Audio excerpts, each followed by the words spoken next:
Mr. Goodconnect. I think there is a lot to be said for the underlying bill. I happen to think that the Democratic amendment makes that bill stronger. But I must tell you, I'm going to vote against the Republican bill and the Democratic alternative because in my state and throughout this country, there are huge numbers of workers who were promised benefits when they signed up for the job, and then those benefits were taken away from them in the dead of night when the defined benefits that they had signed on for were converted into cash balance payments. I personally regard it as an immoral outrage that IBM, among many other companies, who has a CEO that has received $175 million in compensation in a 2-year period, has $500 million in unexercised stock options, felt it necessary when they had a pension surplus to cut back on the pension promises made to tens of thousands of their workers, not to mention the health retirements made to their retirees. It is my intention to offer a motion to recommit, which is co-sponsored by Mr. Goodconnect, among others, which basically says that when a company makes an agreement with a worker and promises defined benefits, that they cannot simply in the middle of the night change their mind and convert that to a cash balance payment, which could cost those workers up to 50% of the benefits that they were promised. All over this country, there is what I call pension anxiety, and that is workers who are 50, 55 years of age are wondering whether or not they will receive the benefits, the retirement benefits they were promised. I think they should, and I think it is unfortunate that the underlying bill and the amendment do not address this important issue. The gentleman's time has expired. The gentleman from Ohio. Yeah, Mr. Speaker, could you give us a calculation of how much time is on each side? Sure, I could. The gentleman from Ohio has 16.5 minutes remaining. The gentleman from Massachusetts, 7.5 minutes. Okay. If it's all right with the gentleman, maybe we'll go through a couple of speakers. That's on for our sure. side. Yep. I'd like to start by yielding myself 1 minute just to respond briefly Gentleman from Ohio. to Mr. Gutnick and Mr. Sanders. I think we'll have this on a motion to recommit as well.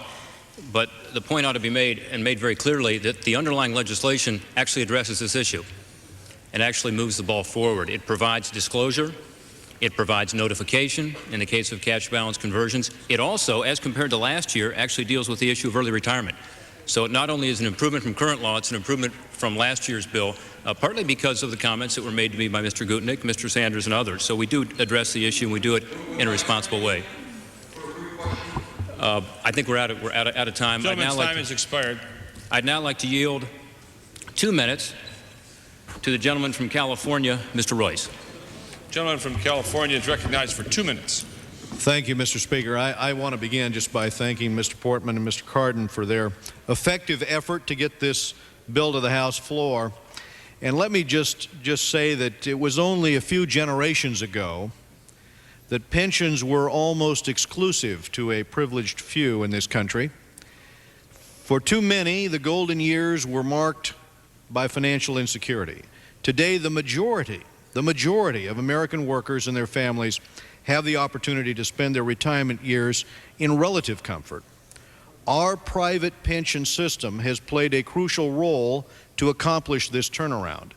Clearly, Social Security alone is not enough. The private pension system is an indispensable part of the retirement security of American workers, and I believe this bill encourages American workers to start saving for tomorrow today. I think the pension reforms we are considering will help individuals prepare for a better future. And I also believe that the potential for fraud and abuse with regard to the substitute proposal is significant. I think it would certainly be very difficult to administer. So I support the underlying pension reform bill, and I think with that bill, we are raising the limit on IRA contributions. We have increased pension portability to allow workers to roll over their pension savings between plans when they change jobs. We've basically streamlined rules and regulations to make it easier for small businesses to offer pensions. And the other underlying bill increases protection for workers by increasing notification and disclosure in the area of cash balance conversion compared to existing law. So I think if all these changes are enacted, they will provide millions of American workers with much better tools to prepare for retirement. So let us help Americans with their retirement security. And I am pleased to be a co-sponsor of this legislation, and I urge my colleagues to pass H.R. 10 and oppose the substitute. Thank you, Mr. Speaker. I yield back the balance of my time. The gentleman's time has expired. The gentleman from Ohio. Thank you, Speaker. I'd now like to yield 3 minutes to my friend from New York, Mr. Fasella. Gentleman from the Empire State, the state of New York, is recognized for 3 minutes. Without objection, so ordered. Thank you, Mr. Speaker, and I thank the gentleman from Ohio for yielding. And I think it's been said many times today, this bill is long overdue, and it's a tremendous benefit for the American people. Essentially what it does, and if you ask any American, I know if you ask anybody back home in Staten Island or Brooklyn, if they're given the opportunity to set a little more money aside for their retirement, will they take advantage of it? Well, this bill does that. This bill, for the first time in years, says to that hardworking individual or two, you can take a little more money and save it for your golden years. Isn't that what we should be trying to do? Shouldn't we be empowering Americans to say that they're in power, that they should have the freedom to spend a little more money for their own retirement as they see fit? We all know that different families have different needs, young, old. But we also should have a fundamental agreement that when Americans, when individuals are given the freedom to invest and to save on their own, we're doing not only them a service, but we're doing the entire nation a service. On Staten Island, for example, we have a lot of police officers, firefighters, sanitation workers, a lot of civil servants, city workers. Right now, if they decide to change careers, which is their right, they cannot roll over their contributions into another retirement plan, a 401k and IRA. This bill solves that problem, giving them more freedom and more flexibility. For the carpenter, the guy, the tradesman, right now, he is limited upon retirement with his benefits. This bill allows him more money, raises that cap. Isn't that what we should be trying to do? So in short, I credit the gentleman from Ohio and all members of this body who support this legislation, because at its core, it says to the American people, we trust you. We want to give you more incentives, more opportunities, and more freedom to set aside your hard-earned money as you see fit for your retirement. Then you can go off and buy that second home, invest in your grandchildren's education, buy that second car, but it's up to you. With that, I yield back the balance of my time. Gentleman yields back. The gentleman from Massachusetts. I'd like to recognize the gentleman from Vermont for 30 seconds, Mr. 30 Speaker. seconds, gentleman from Vermont. I thank my friend for yielding. A moment ago, my friend Mr. Portman indicated that his legislation deals with the fact that millions of workers have seen reductions in the pensions promised to them by companies converting from defined benefits to cash balance payments.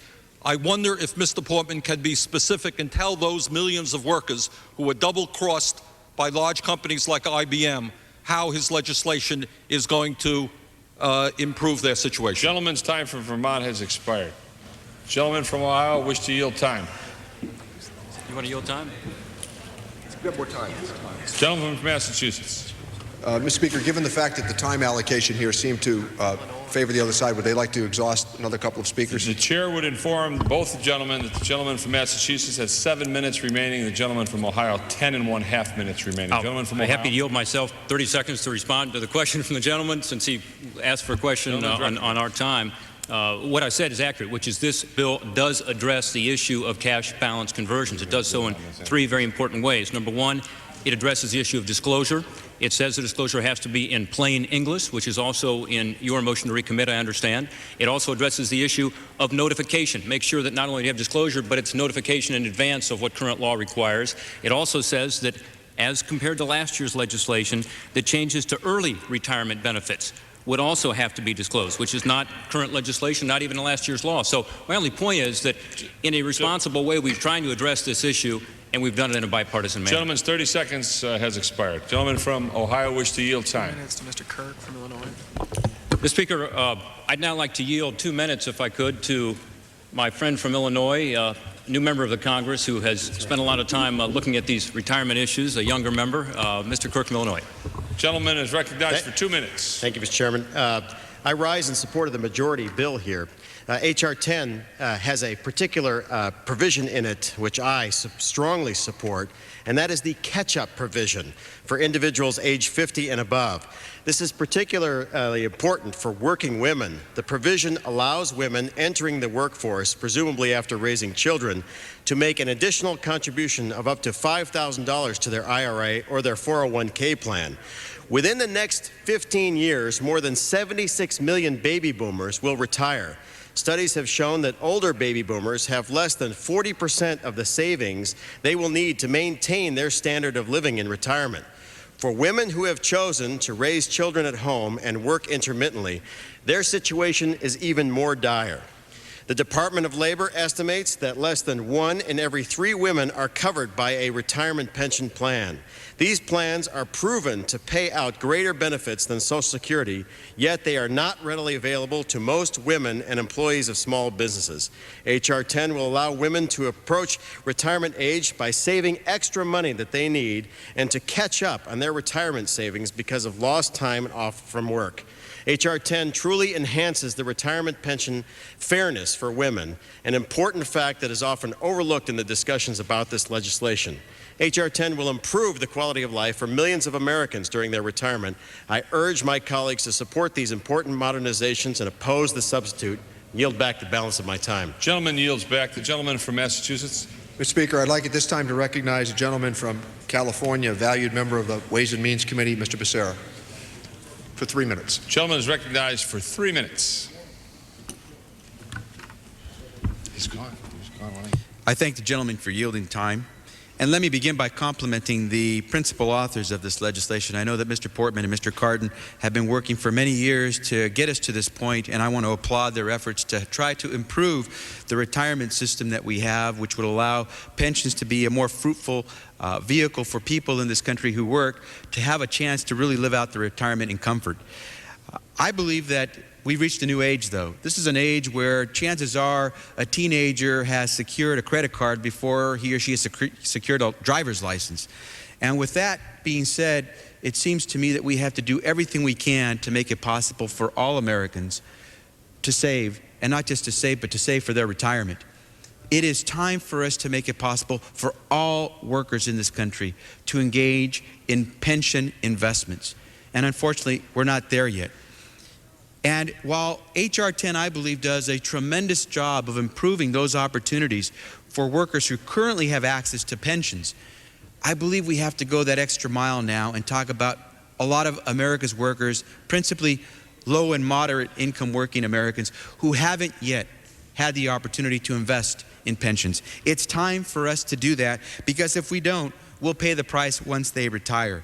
Let's remember that H.R. 10 gives incentives principally through increases in opportunities to invest, to put more money in, whether it's your IRA or your 401k.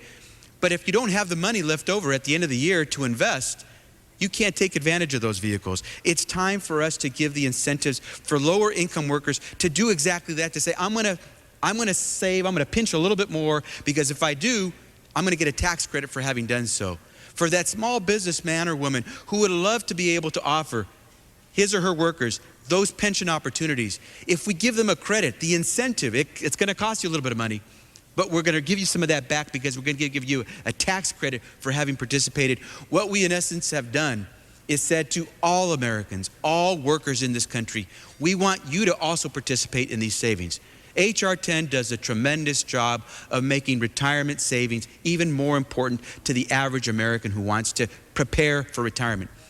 What we don't do through H.R. 10 is go the extra mile and talk to low and modest income working Americans and say to them, we want you to participate as well. We need to bring them into the fold. If we don't, we'll pay the price in the end of the game. I think what Mr. Portman and Mr. Cardin have done is a tremendous effort. I think if we pass the Neal substitute, we make this an even better bill, and we do it for all Americans. I urge everyone to vote for the Neal substitute. Yield back my time. Gentleman yields back. The gentleman from Ohio. Mr. Speaker, thank you. I would now yield myself for such time as I may consume. Gentleman from Ohio is recognized for as much time as he may consume. Mr. Speaker, I want to start by thanking Mr.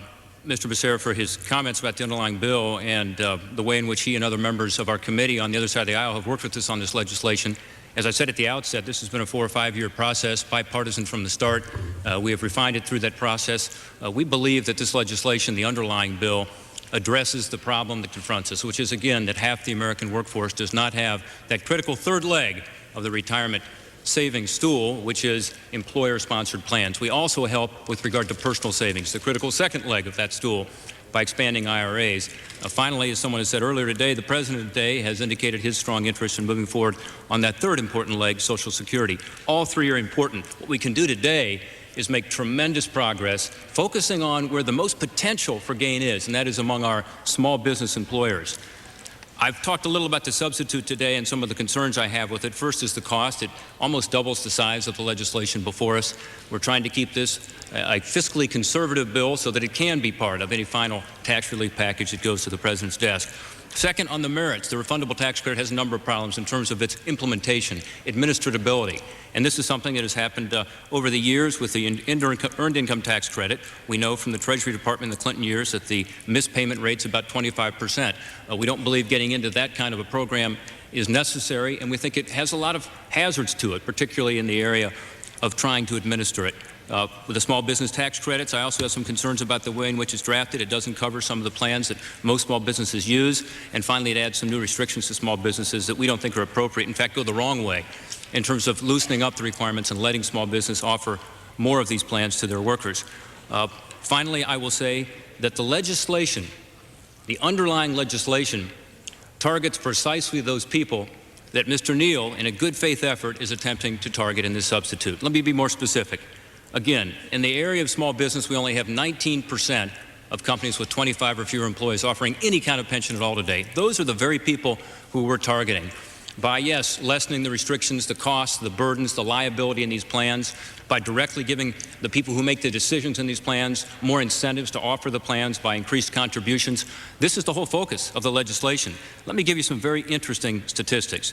I've heard here today how low-income workers are not going to participate and so on. If an employer offers a plan, people will participate. If they build it, they will come.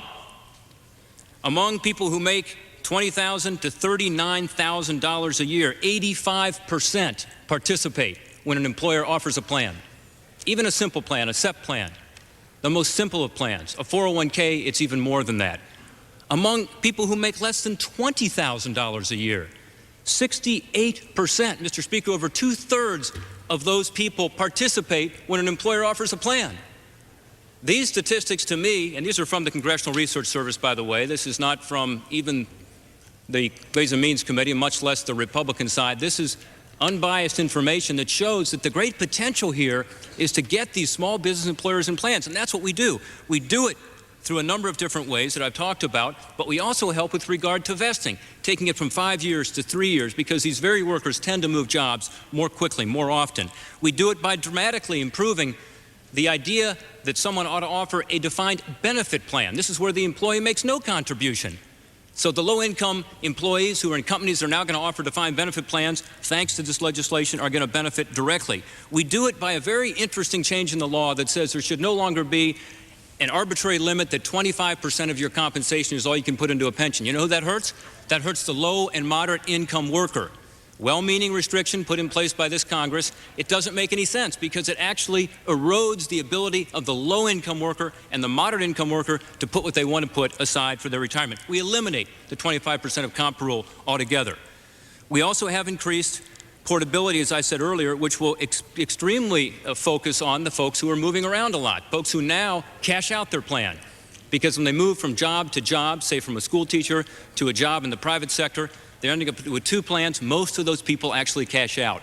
We're now saying those plans can come together in a seamless way. The point, Mr. Speaker, is this. The underlying legislation addresses the problem in the substitute. It addresses it in a conservative way in terms of the fiscal impact. It addresses it in a way that directly relates to the existing problem, what we know about it, and it's been, as I said, over the last 4 or 5 years, an entirely bipartisan effort, a comprehensive look at our problems and the best ways to address them. I urge my colleagues to vote, therefore, against the substitute and support the underlying legislation.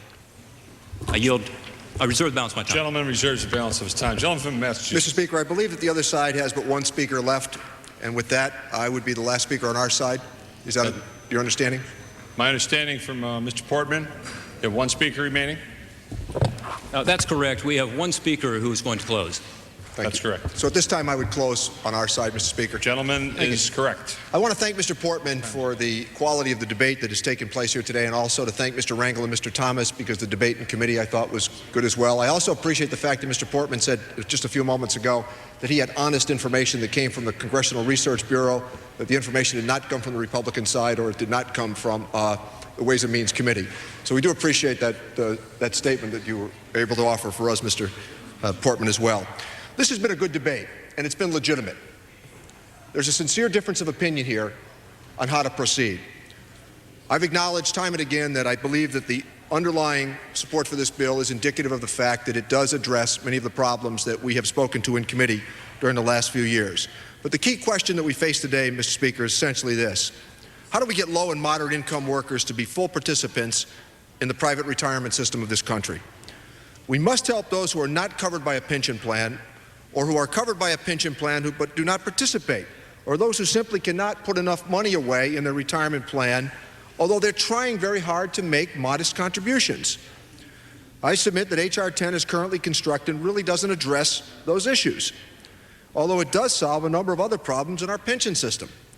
I believe the issue of low and moderate income workers needs to be faced this year, or surely we're going to be back here very soon attempting to do something. Why not do it today? I do not think the cost is very great given the size of the tax bills both Democrats and Republicans are talking about. And I do not believe that there will be a great deal of administrative complexity surrounding the retirement savings account proposals.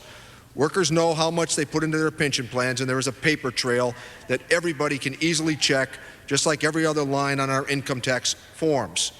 Pension contributions are documented on a taxpayer's W-2 form right now. Contributions under my RSA proposal would receive the same scrutiny and treatment. H.R. 10 increases contribution limits on retirement savings, on individual retirement accounts, and on qualified pension plan in hopes that business owners will bring other employees along as they take advantage of these new provisions. Mr. Thomas and I pursued this last year, the Roth IRA. I don't object to that at all. But the underlying tone of this debate today is maybe so, but maybe not so as well. Either way, it simply makes sense to give small business owners a direct incentive to offer pension plans to their employees. Tax credits to cover the part of administrative costs of opening up a new pension plan, and tax credits to help employers with the cost of making contributions on behalf of their employees in the early years simply makes very good sense. In fact, it might make so much sense that these issues are going to be in the conference report one way or another. I would urge us today to do it right now in the next half hour to 45 minutes. I hope my colleagues will support the substitute. It is anything but partisan. It speaks to a legitimate interest that we all have, and that is how do we get low and moderate income workers into a bona fide retirement plan. The proposal before us is a sound one. With this substitute, we can improve upon the work of Mr. Portman and Mr. Cardin, and I would ask a favorable consideration at the right time, and I yield back the balance of my time. Gentleman from Massachusetts yields back the balance of his time. The gentleman from Ohio is recognized.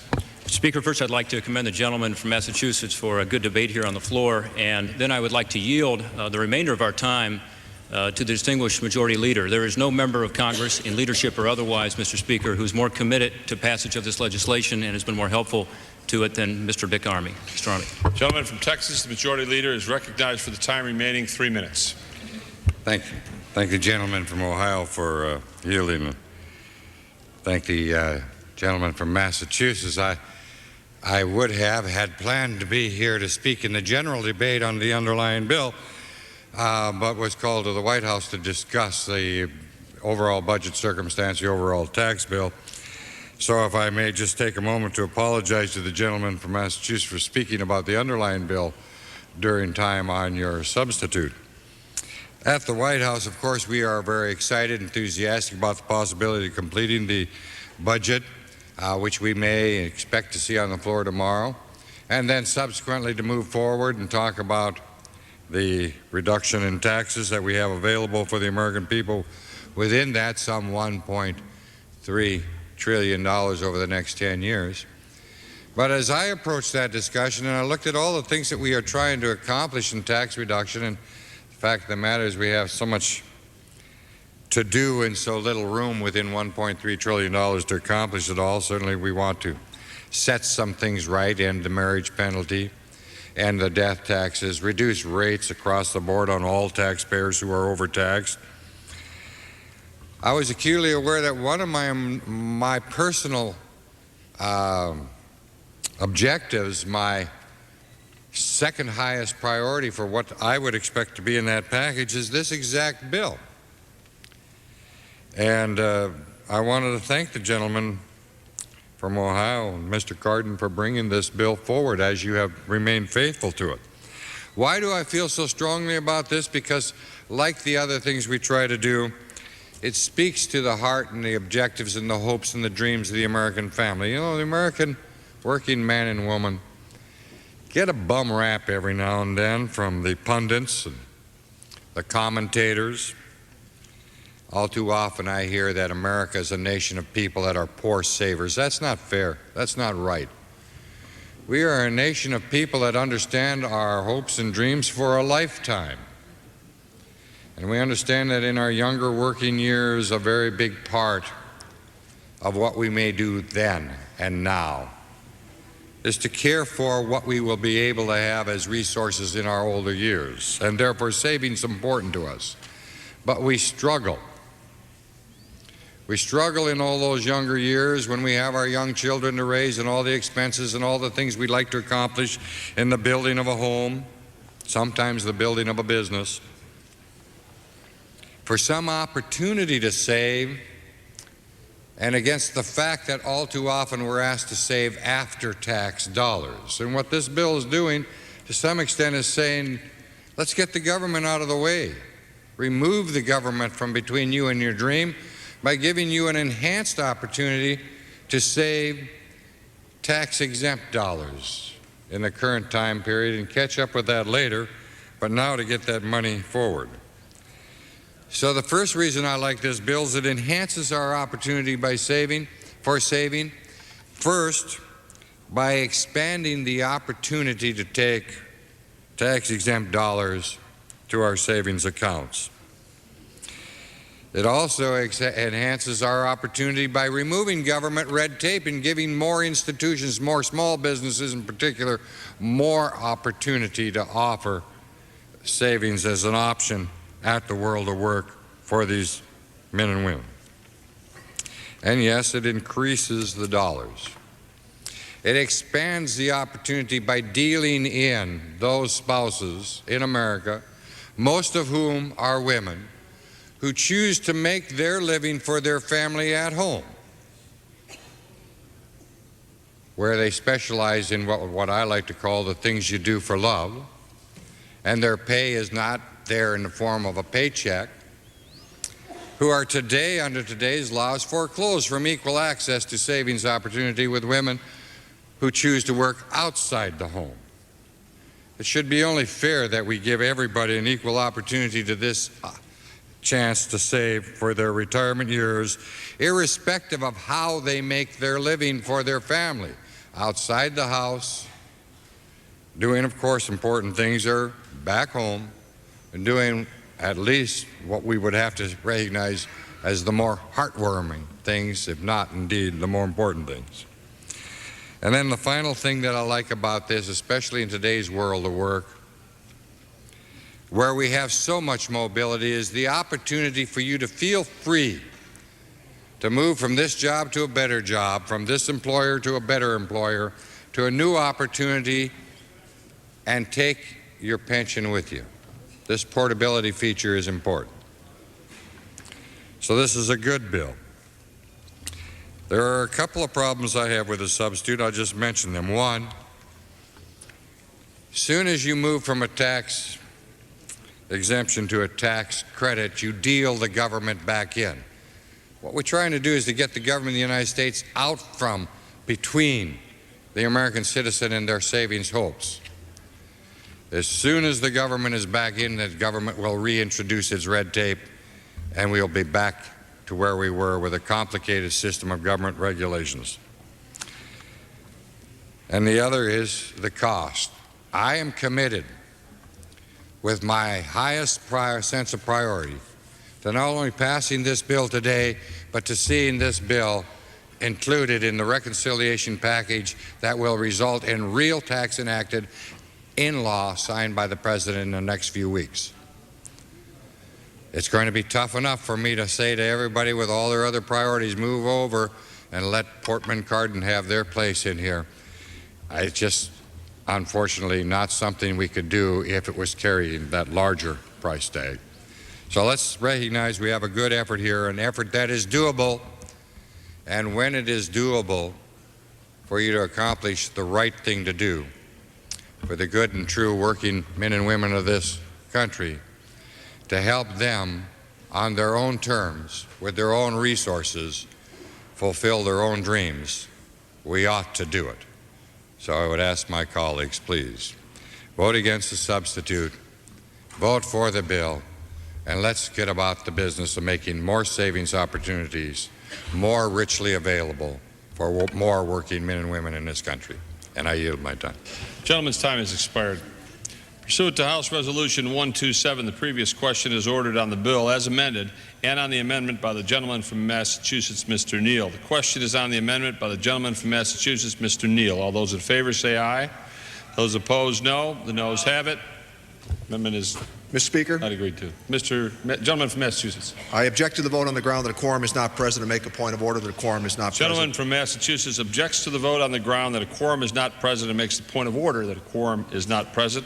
Evidently, a quorum is not present. Under the rule, the yeas and nays are ordered. Members will record their votes by electronic device. This is a 17-minute vote.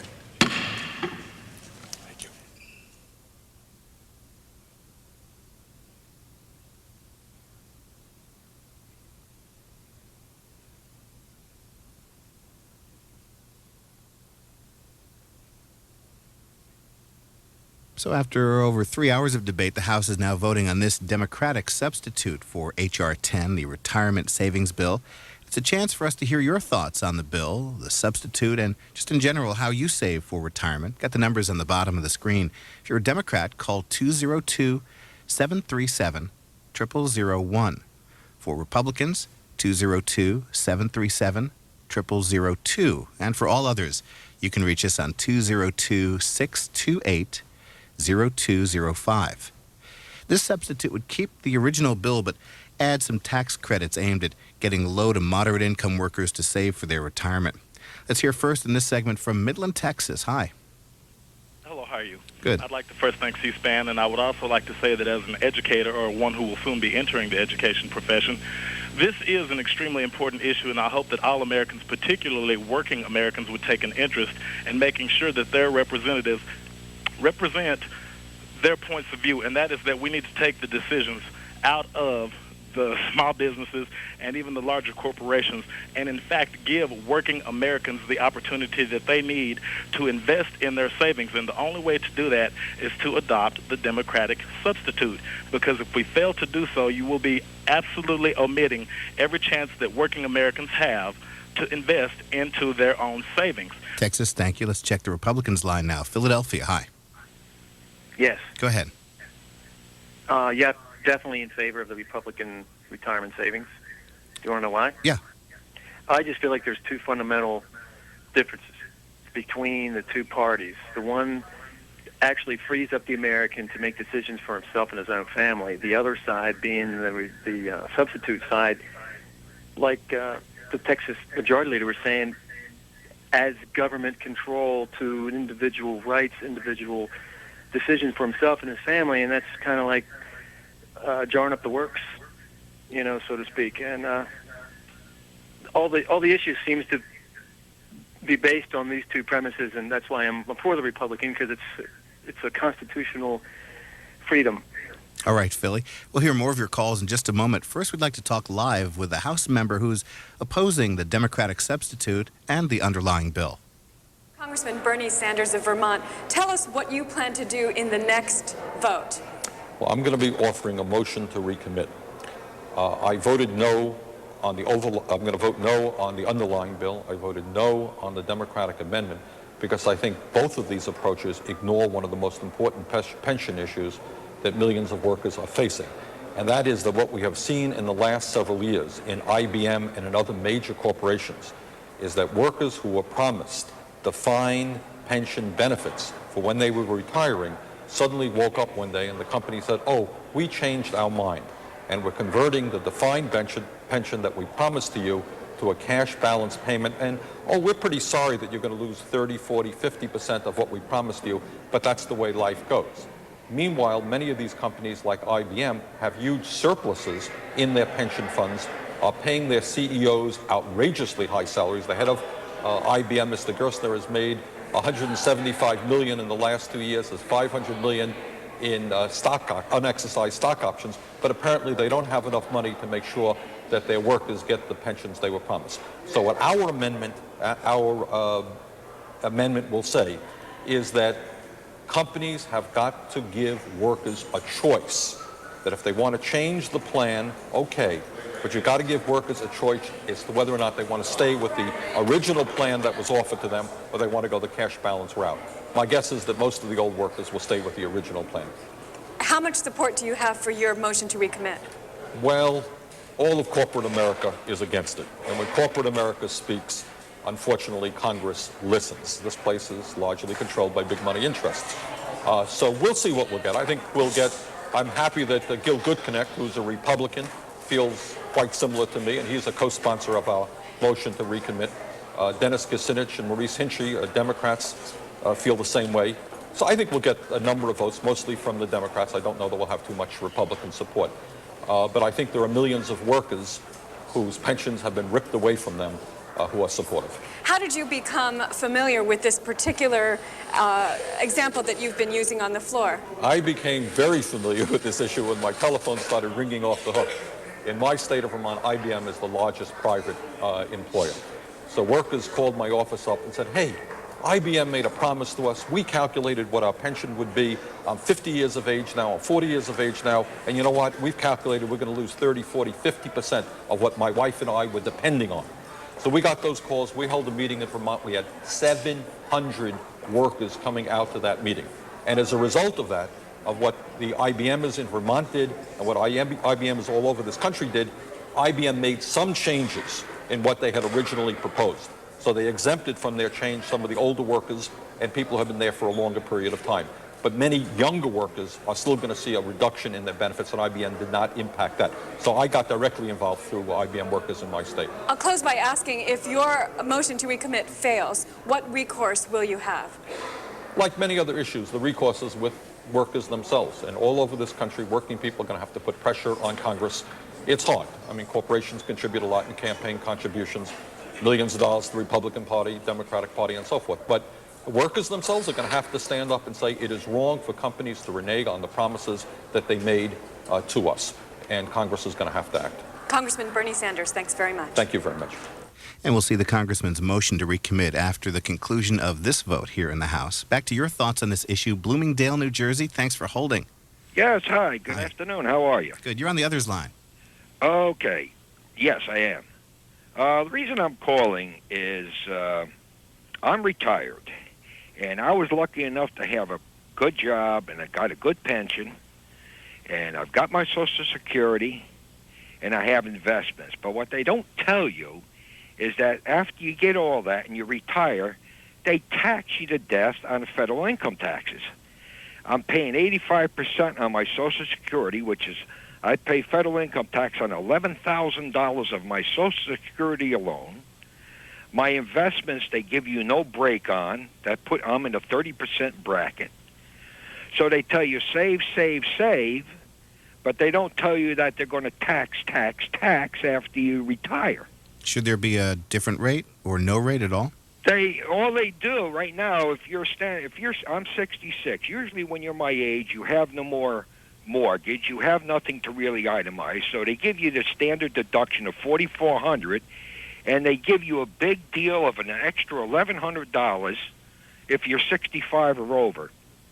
What they should do, if they want people to save in this country, go back to what it was before Kennedy, and don't tax your savings accounts or investment accounts. San Diego now. Hi. Democrats line. Yes, are you ready? Yeah, you're on. Oh, okay. I have some comments, and some of it follows up on the person that you just had on. Yeah. I've been in the financial services for 33 years, and regardless of what's passed, I find that corporations generally, the larger ones, try to skew things so that things work out to their favor. Smaller corporations, or in harder economic time, find that they don't have the staying power.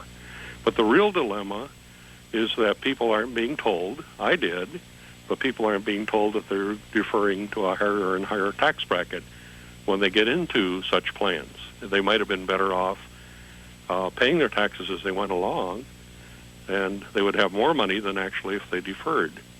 So what happens is that the vast majority of those that participated in 401ks or IRAs or other types of saving plans as an auxiliary, when they reach retirement age, do not take their money out. What they do is say they don't want to pay the extra tax, so they defer until the mandatory age, which in some cases, in most cases, is age 70 and a half, and then they say calculate so that I can take out the minimum. So this is the dilemma that we're in, is that a lot of times those that are encouraged to save don't need the money when they reach the age, unless there's a tremendous emergency, and then usually those are the same people who have been gifted with enough to cover their medical and their other expenses. And then on the other hand, the average working man and woman and the small entrepreneur is not served by any of these systems. Let's check the Republicans line now. And Richland, Washington, hi. Hi. Yeah, I'm all with the other people, and I don't think we should be taxing savings at all. But I'm for, trying to give people incentives to save is one thing. But the best incentive would be to let the younger people have privatized Social Security for them. 14.4% of everybody's salary goes into Social Security, and if half of it could be invested in a pension plan. I mean, it's not hard to invest in a pension plan. You find one, you do it. And maybe educate a few people, but quit taxing savings. Thank you. Okay, thanks. This is a vote on the Democratic substitute for H.R. 10, which is a bill that would make several changes to federal laws about retirement and pension savings. It would allow individuals to put more money each year into IRAs and 401k plans. Arlington, Texas, you're on the air on the other's line. Hi, Texas. Hi, I would just like to make the point that the federal government doesn't have any authority under the Constitution to assume control over anyone's retirement income. Here's the deal they give you is we'll take 15% of everything you earn for your entire working life, and then when you retire, if you retire, we'll give you a couple $100 a month. If you don't retire, if you die before that, it's all wiped out. You have nothing left for your children, nothing they can inherit. When if you save 10-15% of everything you earned over your life, you'd be a multimillionaire when you retired. This government is ripping off the American people, and I don't know why they continue to pay into this ludicrous, insane system. From the Democrats line, here's Bethesda, Maryland. Hi. Yes. Go ahead, Maryland. Hello. Hi. Turn down your TV. We'll be able to hear you a lot better. Okay, here we go. Hello. Hi. Am I okay now? You're on the air. Okay, I'm on the air, and I have a comment. I think that this particular debate that we've just witnessed has been an excellent example of how the Congress can operate when it is doing very, very well. I think that the issues are laid out very well. The participants are knowledgeable. and I'm very happy to have been a part of watching this. Do you take a particular side? What do you think of the Democratic substitute, for example? I think that it has some very good points, but I very strongly support both positions. I think that if either bill passed, I think that the country would be better off. But I think that it looks the way it goes is that the Republican underlying bill will pass because of the way politics currently are. Okay. After this vote, by the way, we'll see a motion to recommit. It's a last chance to send the bill back to committee for more work, or a chance to change the bill right on the floor before a final vote. North Carolina's next on the Republican line in the town of Spruce Pine. Hi. Hi. Yes, my husband is retired military, lieutenant colonel retired, and I'm just wondering how that the House can have this long discussion on H.R. 10 and say absolutely nothing about the survivor benefit plan that has been so drastically reduced for the military widows. They have expected, I don't know, we had expected for, that we were going to draw in the beginning 55%. That's what we were told of our base pay when we went into the survivor benefit plan. That percentage is now down to 35%. A difference of a big difference, a difference of $2,311 down to $1,470. That's the difference between my having to go into a retirement home or being able to have long-term care. We've been paying into this for 30 years next month, and we're not even told when it was reduced each time so drastically, and now we're down to 35%. I can't understand how Congress or whoever the powers be could do this to the military people. And no wonder if retention goes down, if you're going to give them that kind of a deal. It's unbelievable. Okay, thanks for the comment. We'll move on to the others line. And Las Vegas, hi. Yeah, how you doing? Good. I just keep hearing these Republican speakers saying that the cost is too high. Like, they're saying that there's not enough of the taxpayers' money to give back to the actual taxpayers from this $1.3 trillion over 10 years that the news says is 11 years, and I guess the time will keep going on until they can keep the 1.3, even if it's over 17 and a half or 28 years. You see what I'm saying here? Anything you want to add, sir? Oh, I just think it's a damn shame that the average working class person making minimum wage out there that Congress had to fight for to get that raised up a few years ago is the one who's actually the backbone of this country, and they're not being represented by their representatives. I mean, the other plan would be great for me in my tax bracket, but I've worked hard all my life. I travel out of the country work, and I'm in a high tax bracket, and I don't like paying that much, but I'm willing to pay it. I could move to the Cayman Islands or somewhere else and not pay a dime to this country, but I think that the average working man actually deserves more here, and that the higher elitist $1 million CEOs need to just, buckle up and take it. What kind of work are you in? I'm a U.S. merchant seaman. Okay, thanks. Liberty, Texas now. Hi. Yeah. You're on the air. Democrats line. Okay. You want me to state my position? Yeah. Oh, well, I would. I have that 401k. Mm-hmm. I worked 36 years, but I belong to 401k 35 years. And I lost my first wife, second wife, my third wife, but my third wife, when she died, she had been married before and had 2 kids, see. Now, they're taking the 401k from me, and the Department of Labor say they couldn't do that. But what my problem is this. I hired a lawyer, and I have to pay that lawyer. So there's no win for me. And we've been in court since 96. She died in 96, March of 96. So what I'm after, if you could address this before them, that this is for a person when they retire, and it cannot be taken away. But they will take it away if I don't hire a lawyer or something, and that costs us money. So I can see a can of worms is being opened up here. Outside of this, I have no complaints. I think it's a good deal, the 401k plan. I belongs to it. Liberty, Texas. Thanks for weighing in. Austin, Texas now on the Republican line. Hi. Good afternoon. Thank you for taking my call. Sure.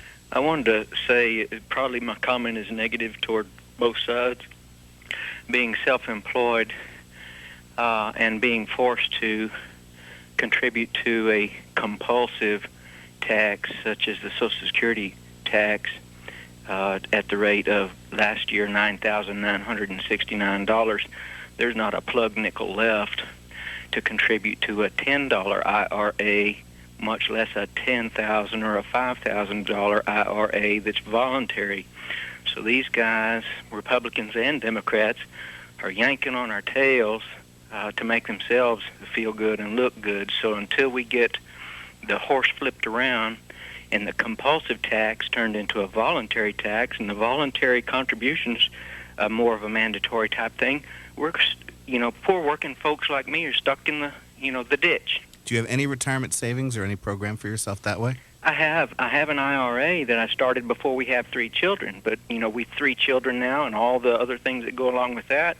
There's nothing left at the end of the month to contribute squat. Texas, thank you. Estelle, Georgia now. Others line, hi. Hi, how you doing? Good. I'm calling because I agree with the young man that just went off and also the one in Las Vegas. I'm calling because what about the working class that's being forced to retire early and they don't have that much into retirement? I mean, there's nothing for them to do. My father was forced to retire early and he's not getting enough to even make it on. And then you have companies out here that really don't want to take a chance and hire him again because of his age.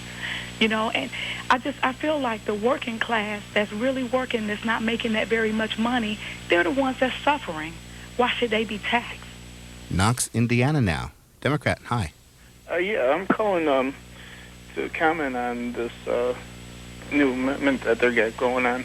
I'm 38 years old and was forced to retire due to disability, and I was allotted a Social Security, and with buying a house, with having a mortgage, and all these other things, I was in a union for X amount of years, and thank God I wouldn't be eligible unless I became disabled because I wasn't vested enough yet, and just that little bit that I get from them is being taxed, and without that, I don't know how a person could live with that type of income without a pension.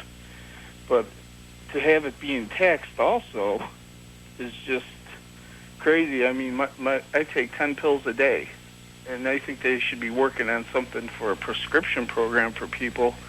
I mean, I get wiped out every month from at least $400 a month just to take pills for a heart attack and arthritis. Thanks for calling in this afternoon. Just a few seconds left in this vote, and then moving on to a motion to recommit or a chance to further change the bill, either in committee or immediately on the floor. Greenville, Tennessee, you can make it quick. Yes, I'm calling to hopefully that they will pass something to help these young people. I'm now 60 years old. I lost my husband when I was 48. He died very suddenly. He had 26 years in with United Auto Workers International Harvester. They came to my home on a Friday after his funeral, had enlarged the words in the contract that he did not live on temporary disability for 1 year and transferred to permanent. I lost all that pension.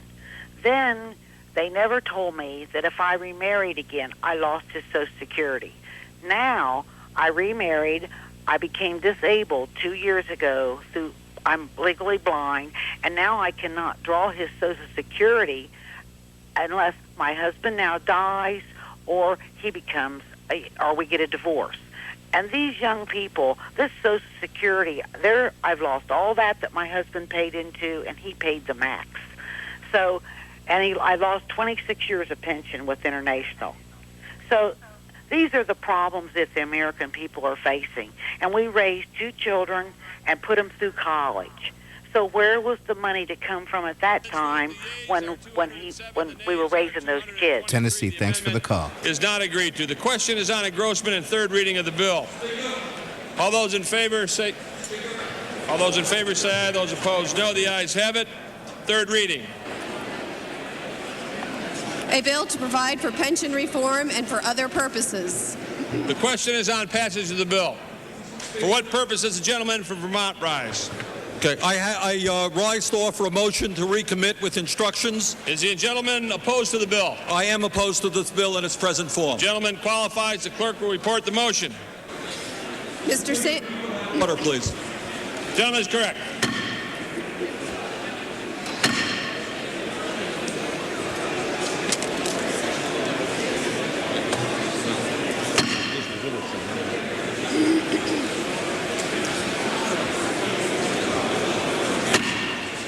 Could we please have order? Ask members to take their conversations off the floor.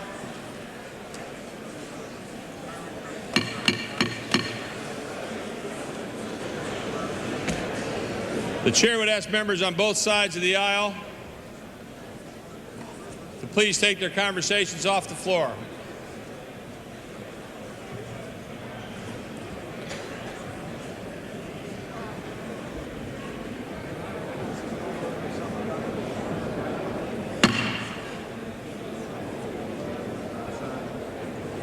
The chair would ask members to please remove their conversation from the floor so the gentleman from Vermont can be recognized.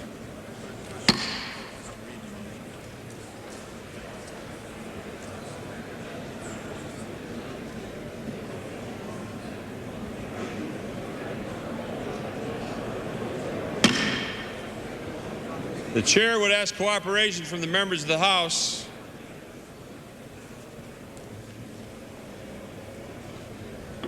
before proceeding.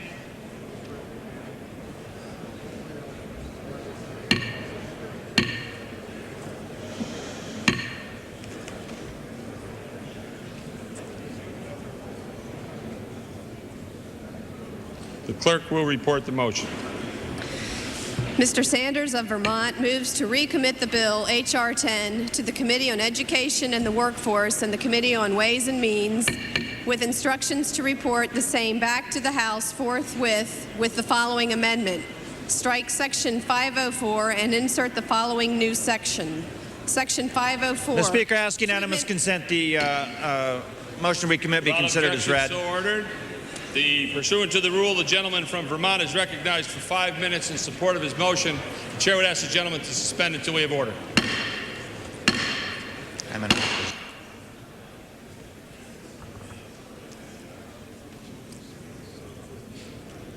Chair appreciates cooperation. Members from both sides of the aisle.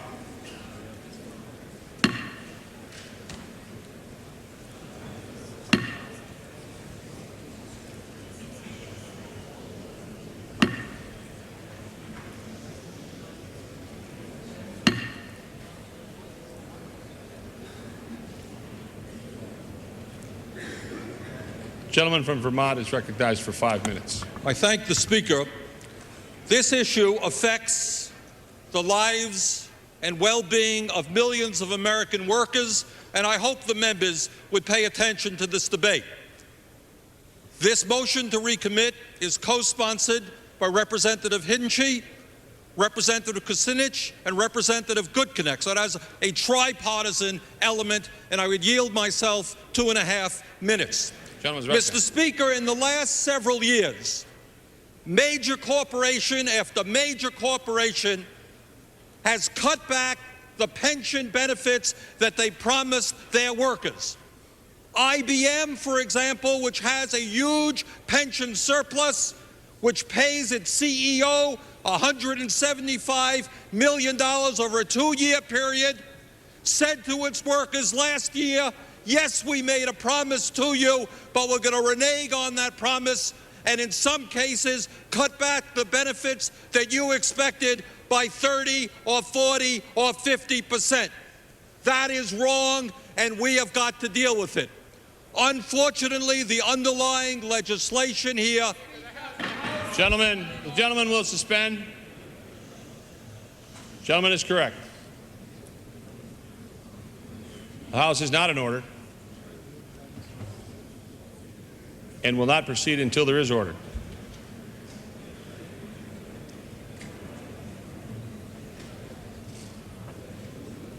How much time does he have remaining? The gentleman from Vermont has 45 seconds remaining in the 2.5 minutes he yielded to himself. And he may continue. Thank the Speaker. Unfortunately, this legislation does not in any meaningful way deal with these issues. Now, the proponents of the bill will say, well, we do deal with it.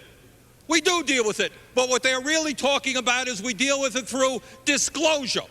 Well, I guess it is a good thing to know in advance if you're going to get the death penalty. It helps. But more importantly, it would help if this legislation did, as my amendment does, give workers a choice. And if a company is going to convert from defined benefits to cash balance, workers should have a choice, should not be forced to accept major cutbacks in pensions that were promised to them.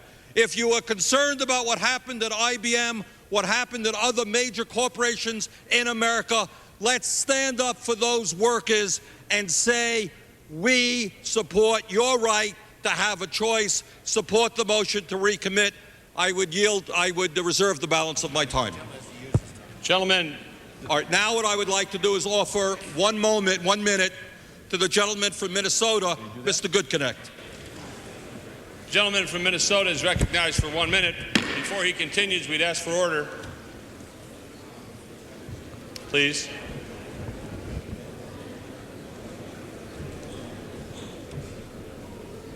Gentleman from Minnesota. Mr. Speaker, members, I know that we all have a lot of other issues going on, and a lot of people aren't paying attention, but this is a very important point. Because last year, about a year and a half ago, an awful lot of employees that work for a great company that's been a great employer by the name of IBM, they woke up one morning and all of a sudden their pension benefits were cut by as much as 50%. Mr. Sanders is exactly right. Now, this is a good bill. The underlying bill, the benefit, everything we do in here is good, with one glaring exception. We don't define what the term vested mean. And I want you to all think about, what does vested mean to you? It means that it's yours and it can't be taken away. But that is not what the law in the United States says today. Those pension benefits can be taken away. And we have an opportunity in this bill to resolve that issue. And if we don't do it today, then shame on us. Now, what happened to the IBMers, we may not be able to change.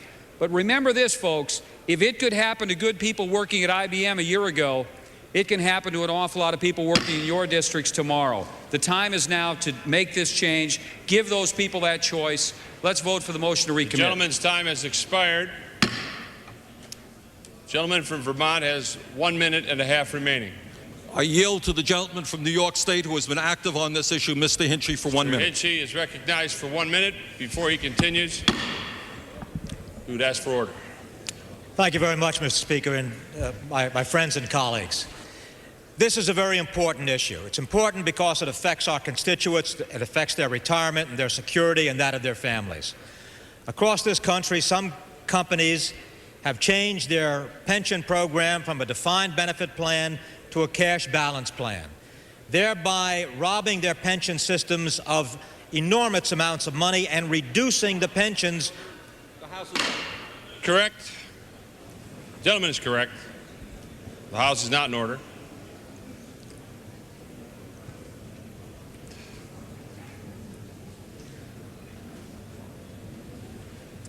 Gentleman from New York. By that change, they have robbed their pension programs of billions of dollars, and they've reduced the pensions of virtually every employee. It particularly adversely affects those employees who are getting near retirement age. Your constituents are affected by this. We are not going to deal with this issue outside of this bill. We're not going to return to the issue of pensions anytime during this Congress. If we don't do it now, it's not going to get done. And the problem that exists will continue to exist, and people will continue to get hurt. Please join us in this simple motion to recommit. Let's just correct this one single deficiency in this bill, improve it, make it affect our constituents in a positive way. Vote for the motion to recommit. Gentleman's time has expired. The gentleman from Vermont. Thank 30 you, Mr. seconds Speaker. remaining. Let me conclude by saying that the proponents of this bill are going to tell you they've dealt with this issue. They have not dealt with this issue. Disclosure is fine, but disclosure will not help millions of workers who have already seen their pensions cut and many more who will see their pensions cut. Please vote yes on recommit. Thank you. Gentleman's time is exposed. Gentleman from California.